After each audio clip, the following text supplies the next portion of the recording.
함께 읽겠습니다. 시작. 페르시아 왕 고레스가 왕위에 오른 첫 해이다. 주님께서는 예레미야를 시켜서 하신 말씀을 이루시려고 페르시아 왕 고레스의 마음을 감동시키셨다. 고레스는 온 나라에 명령을 내리고 그것을 다음과 같이 조서로 써서 돌렸다. 아멘. 오늘부터 우리는 에스라서 말씀을 5주간 나누게 됩니다. 늦게 오신 분은 집에서 성경을 읽어오셨을 거라 믿고 그렇지 않은 분들은 또 예배 전에 어느 정도 읽으셨을 거라 봅니다. 에스라는 굉장히 은혜로운 성경이고 또 우리에게 많은 메시지를 던져주는 성경입니다. 그런데 에스라가 도대체 구약의 역사에 어느 시점에 기록된 것인지를 우리가 먼저 알아야 될 것 같아서 제가 이것을 몇 번이고 했지만 또 기억하고 계시겠지만 한 번 더 구약의 역사의 흐름을 아주 간단하게 나누고 에스라의 위치가 어딘지를 먼저 좀 보고자 합니다. 구약의 시작을 이야기하자면 창세기지요. 창세기를 보통 우리가 어떻게 이야기하냐면 족장시대다라고 이야기합니다. 아브라함과 이삭과 야곱 그리고 사실 요셉까지를 우리가 그냥 족장시대다. 이들이 유목민족으로서 이쪽 이제 고대 근동 지역에서 잘 유목생활을 하다가 요셉의 때에 이집트 땅 고센에 이르게 돼서 거기서 큰 민족을 이루게 됩니다. 그리고 나서 그 다음 역사적 이야기가 바로 출애굽 이야기죠. 하나님께서 이스라엘 백성들을 이집트에서 건져내시기로 결정하고 모세와 함께 이스라엘 백성들을 광야로 내보내시게 됩니다.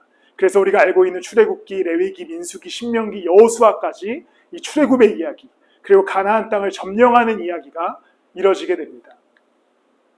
그리고 나서 이제 이스라엘 백성들이 가나안 땅에 이르게 돼요. 그 가나안 땅에서 새로운 국가를 형성합니다. 그런데 처음에는 왕이 다스리지 않고 사사라고 하는 사람들이 이스라엘을 다스리게 됩니다. 그래서 이걸 사사시대다라고 이야기합니다. 사사들이 정치와 종교를 하나로 묶어서 잘 이스라엘을 다스리고 있었는데 이스라엘 백성들이 왕을 요구하기 시작하지요. 그래서 첫 번째 왕이 세워지고 이제 통일왕국, 사울과 다윗과 솔로몬에 이르기까지 통일왕국이 이스라엘에 형성되게 됩니다.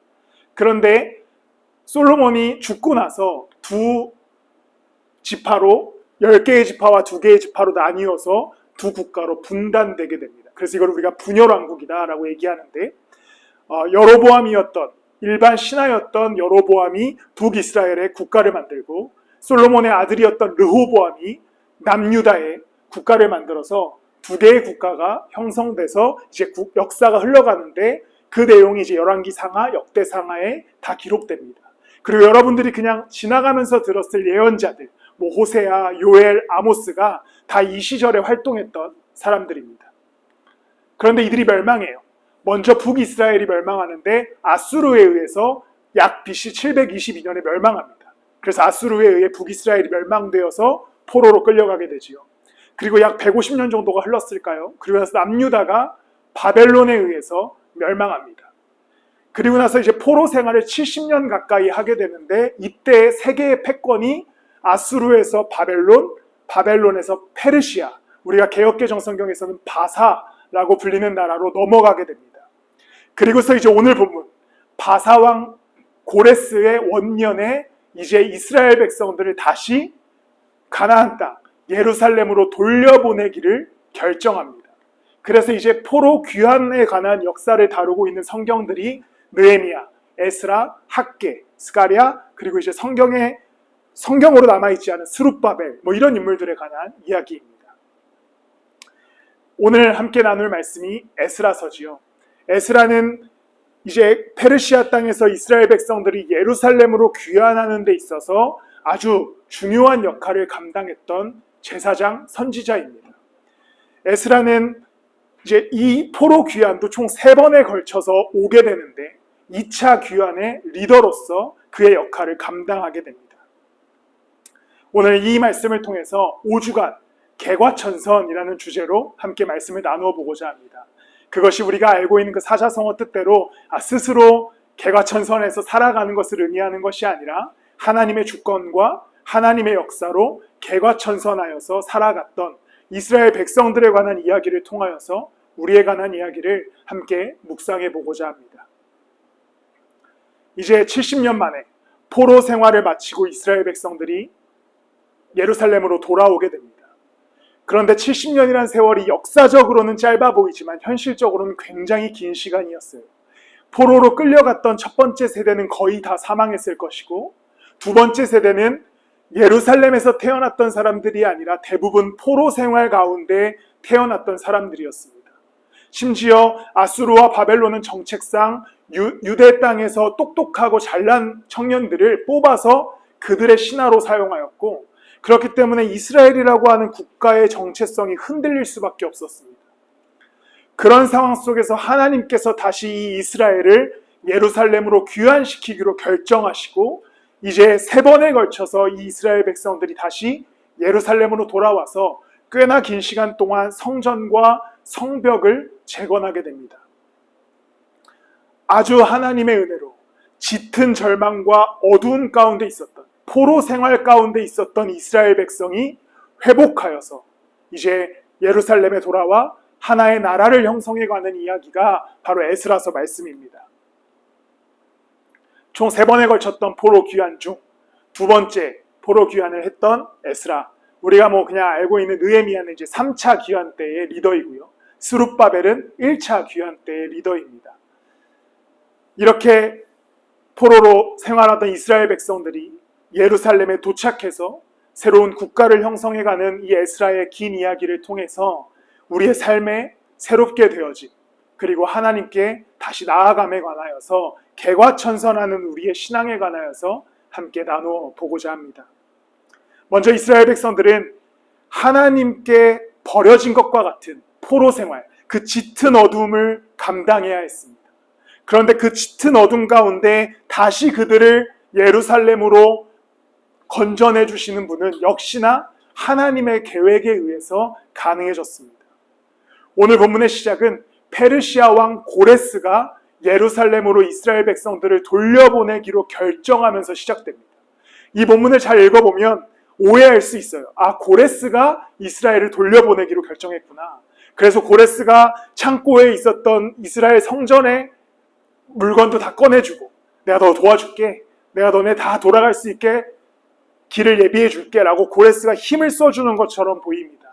그런데 1장 1절 말씀을 우리가 기억해야 돼요. 글씨가 너무 빨갛네요. 이렇게 기록됩니다. 페르시아 왕 고레스가 왕위에 오른 첫 해이다. 주님께서는 예레미야를 시켜서 하신 말씀을 이루시려고, 하나님의 말씀을 이루시려고 페르시아 왕 고레스의 마음을 감동시키셨다라고 기록됩니다.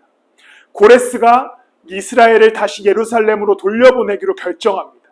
그리고 창고에 있었던 성전의 집기까지 다 꺼내줍니다.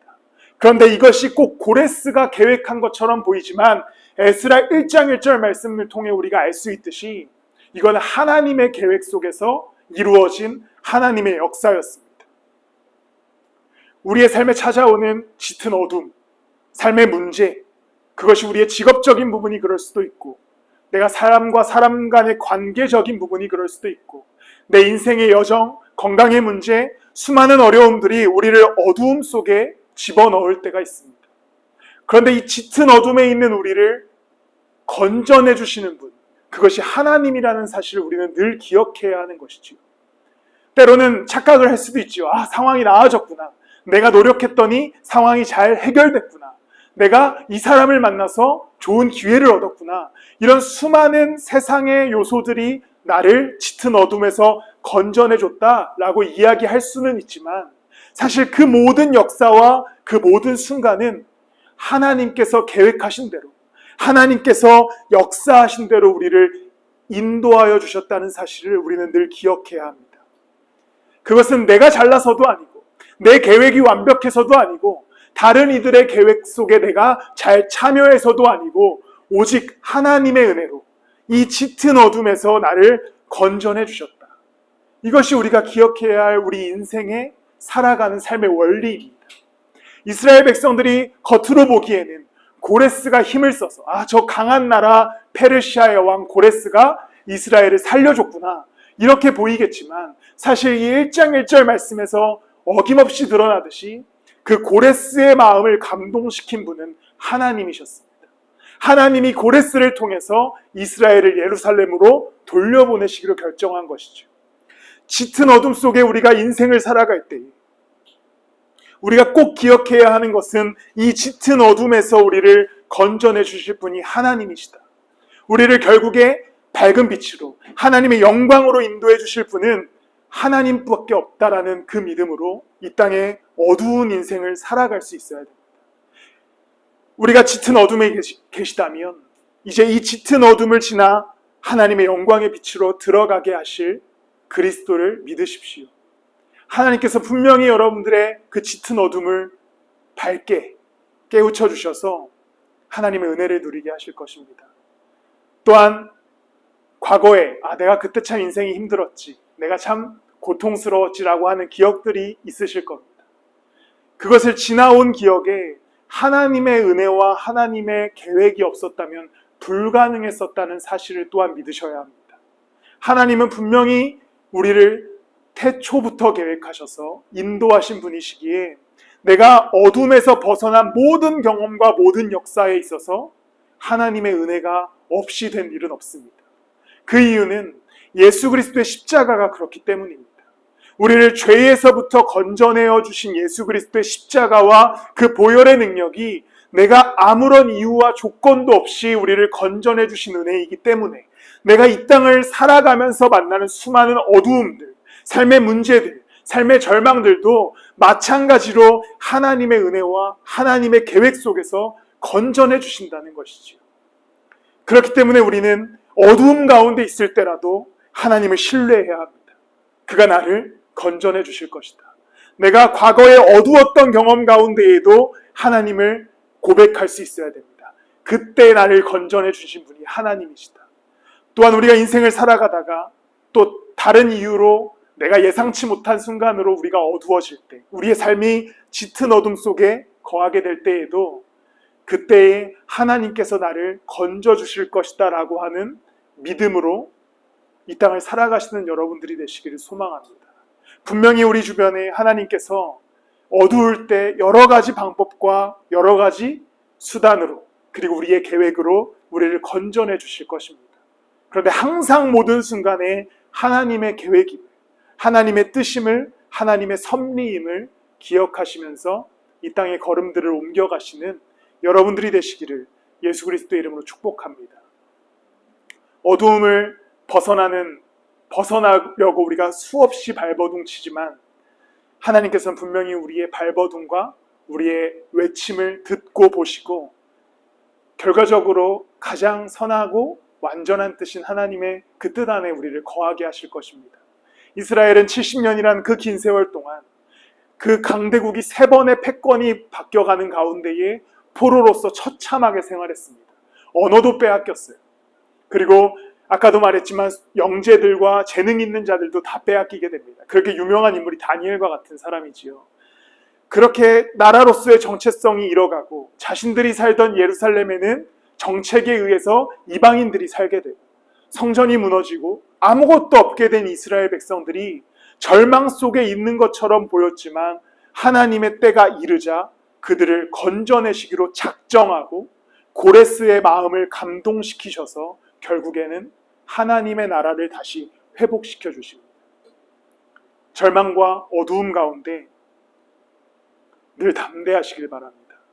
하나님이 이것을 끝내주시고 건져내주시고 우리를 그의 은혜 아래 거하게 하여 주실 것입니다.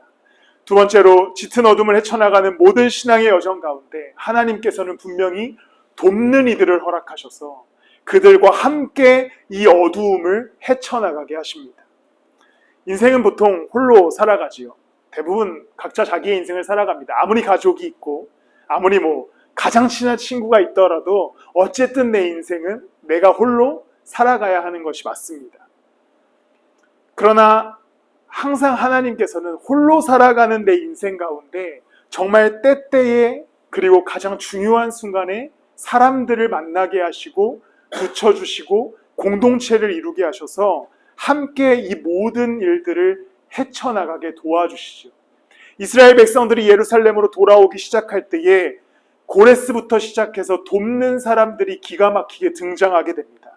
1장 6절에 보면요, 이런 말씀이 기록됩니다. 이웃 사람들은, 그러니까 이웃 사람들이라고 하면 이스라엘 사람들이 아니라 그 페르시아 사람들이 자원 예물 외에도 은그릇과 금과 세간과 가축과 여러 가지 진귀한 보물을 주어서 그들을 도왔다라고 기록합니다.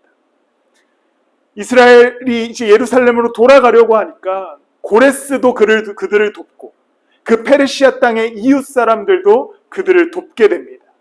그리고서 2장 68절에 보면요, 이렇게 기록됩니다. 가문의 우두머리 가운데는 이제 이스라엘 사람들이죠. 예루살렘에 있는 주님의 성전터에 이르러서 하나님의 성전을 옛터에 다시 세우는 일을 도우려고 자원 예물을 바치는 이들도 있었다. 무너졌던 예루살렘 성전터에 도착하자 이제 이스라엘의 각 가문의 우두머리들이 재산을 끄집어내서 국가가 재건되는 데 힘을 씁니다. 고레스, 그리고 이웃 사람들, 그리고 이스라엘의 각 우두머리들까지 예루살렘의 귀환에 힘을 쓰고 짙은 어둠을 지나 빛으로 향하는 데 있어서 함께 공동체가 그 길을 걸어가게 됩니다. 내 인생을 살아가는 가운데 만나는 짙은 어둠, 수많은 두려움, 그리고 절망과 좌절이 홀로 경험하는 아픔입니다. 누구도 이해할 수 없죠. 내가 만나는 삶의 어려움과 고통과 문제가 이 좌절과 절망을 다른 사람들한테 아무리 털어놓고 아무리 말을 하고 아무리 내 마음을 이야기해도 이해할 수 있는 사람은 없습니다. 그러나 하나님께서는 내가 이 고통스러운 인생을 살아가는 가운데 홀로 두지 않으시고 분명히 사람들을 보내셔서 그들이 내 인생을 다 이해해 주지는 못해도 함께 걷게 해주신다는 것이죠. 그렇기 때문에 우리 교회 공동체가 그 안에서 하나님의 은혜가 되기를 원합니다.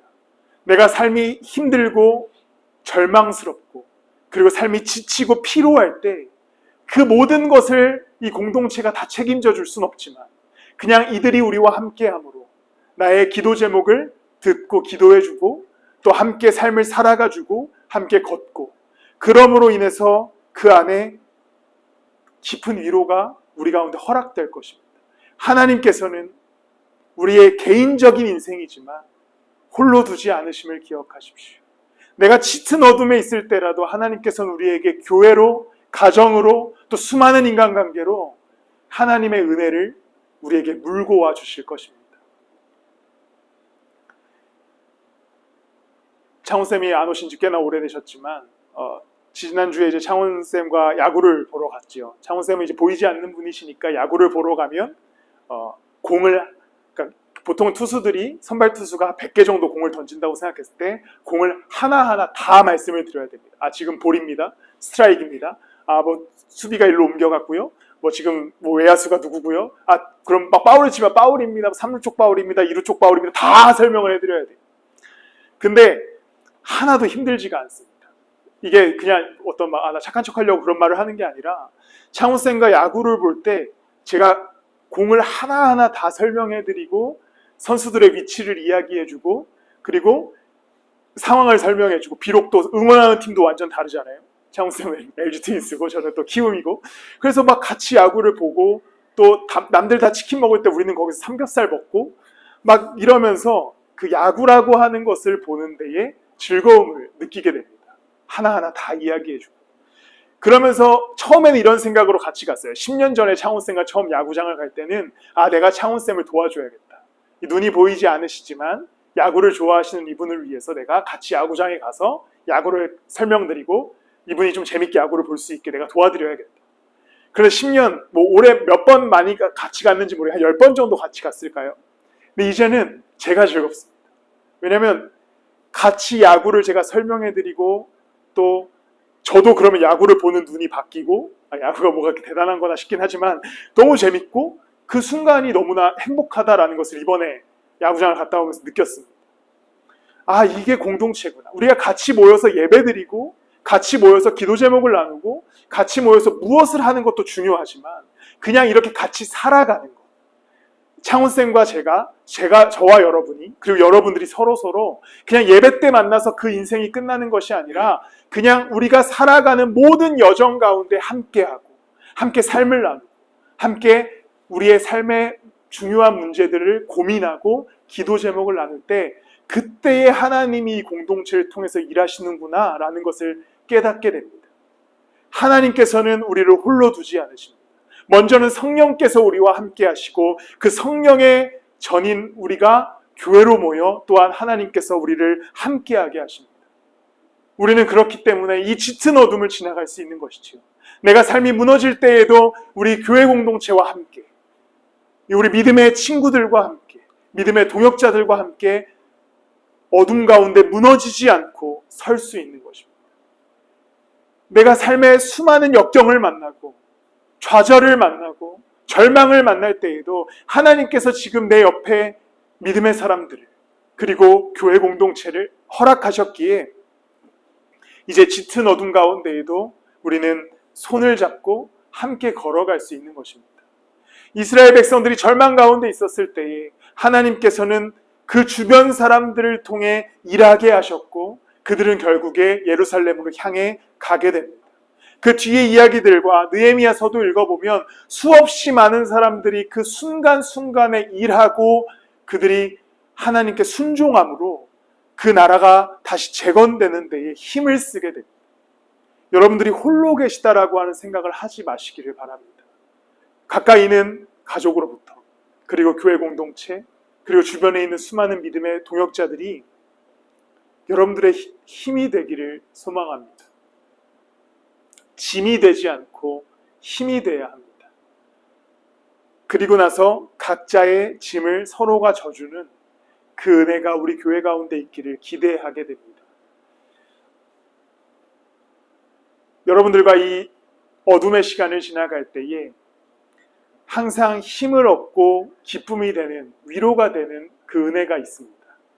여러분들의 인생에도 그냥 정말 쉽지 않은 인생의 길, 절망, 좌절 가운데 있을 때 우리 공동체를 먼저 떠올리셨으면 좋겠어요. 아, 내가 이들과 함께 하는구나. 이들이 나를 위해서 기도해 주는구나. 우리가 함께 걷는구나. 그래서 우리가 하나님 나라를 이 교회에서부터 작게 시작하고 또 이 땅 가운데 하나님 나라가 선포되어지기를 기대하고 소망합니다. 마지막으로 짙은 어둠 속에서 무너질 것만 같았던 이스라엘은 생각해보면 절대 무너지지 않았던 하나님의 은혜가 있습니다. 2장부터는 아까 읽으셨겠지만 굉장히 따분한 본문이 기록되지요. 이스라엘 백성들이 귀환하는 가운데 민족의 수가 기록됩니다. 이 지파에는 몇 명, 이 지파에는 몇 명. 2장 64절에 보면 돌아온 회중의 수는 모두 42,360명이었습니다. 그 안에는 종도 있고요. 노래하는 남녀 200명도 있고요. 또 66절과 67절에 보면 가축들도 있습니다. 70년 동안 포로 생활을 했어요. 짙은 어둠 가운데 그 강대국의 지배 아래에서 언어도 뺏기고 문화도 뺏기고 사람도 뺏기고 그곳에 거하고 있었습니다. 그런데 그들 가운데 무너짐이 있었습니까? 안 무너졌어요. 하나님께서 그들을 보존하셨습니다. 인구가 42,360명이 있었잖아요. 그들이 다시 이스라엘로 돌아올 만한 충분한 인원수가 있었고 심지어 제사장 민족도 여전히 유지되고 있었습니다. 그 중에 한 사람이 바로 에스라이기도 한 것이지요. 우리의 삶에 짙은 어둠이 찾아올 때, 삶의 고통과 어려움과 두려움이 찾아올 때 우리는 무너질 것 같이 느낍니다. 내 삶이 여기서 무너지면 어떡하지? 내가 쓰러지면 어떡하지? 내가 이 절망과 이 고통으로 인해서 내가 내 삶을 포기하면 어떡하지? 이런 두려움에 빠질 때가 있습니다. 나를 완전히 이 세상의 문제가 바닥으로 내몬다고 느껴집니다. 그런데 기억하셔야 하는 것은 하나님께서 이 어두움 속에서도 우리를 붙들고 보존하고 계신다는 것이죠. 다시 여러분들이 회복될 수 있도록 여러분들을 지키고 계시다는 사실을 기억하십시오.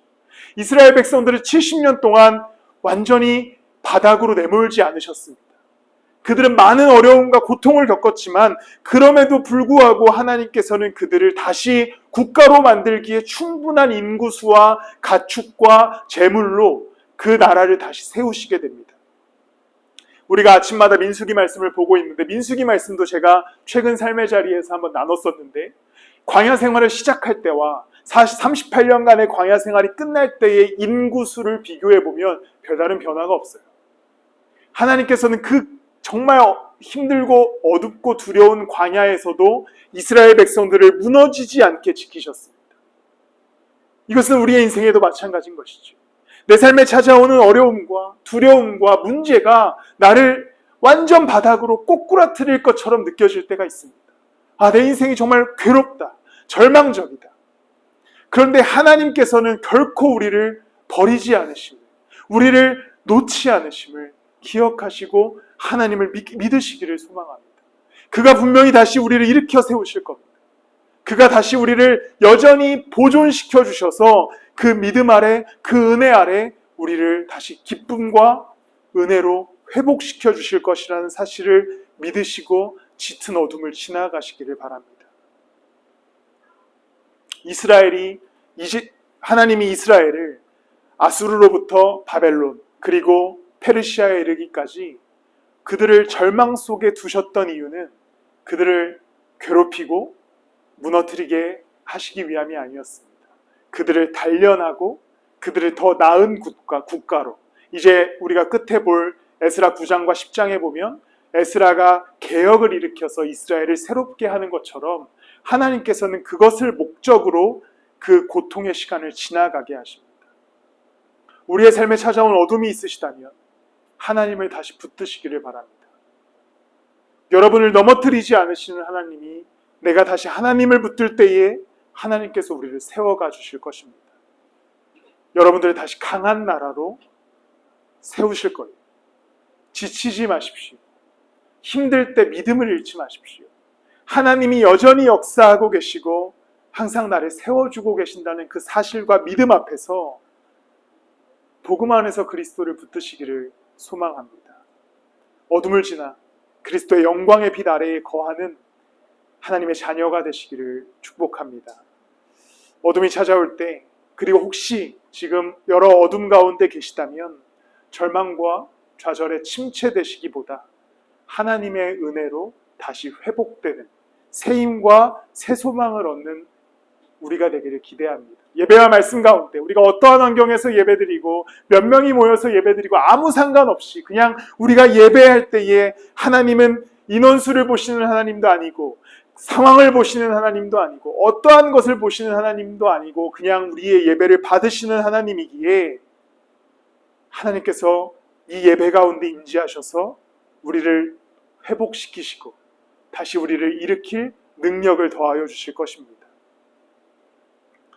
내 삶이 잠시 짙은 어둠 가운데 있을지라도 내 신앙만큼은, 내 믿음만큼은 여전히 그리스도의 빛 아래에 거하여서 기쁨으로 회복되고 그리고 다시 하나님과 함께 걸어가는 담대한 인생을 살아가는 여러분들 되시기를 예수 그리스도의 이름으로 축복합니다. 말씀을 마무리하겠습니다. 짙은 어둠 속에 있었던 포로기의 이스라엘이 이제 귀환하여서 자신들의 성읍, 고향 예루살렘으로 돌아가게 됩니다. 그리고 이제 성전 터를 닦고 그 안에서 이루어지는 스토리가 에스라서에 계속 나오게 돼요. 방해도 받고 다시 성전을 세우기 시작합니다. 그 모든 계획이 이스라엘의 계획이 아니었습니다. 에스라의 계획도 아니었고요.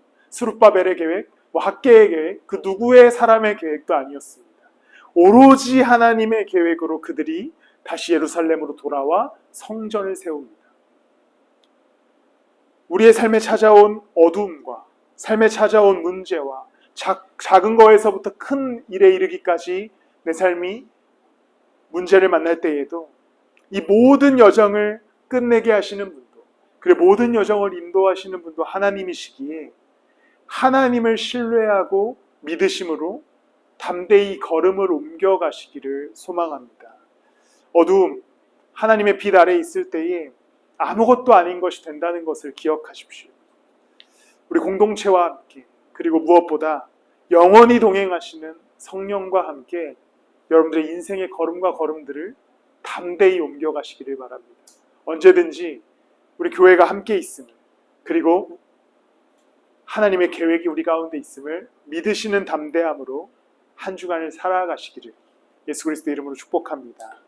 이 시간 우리 같이 기도하실 텐데요.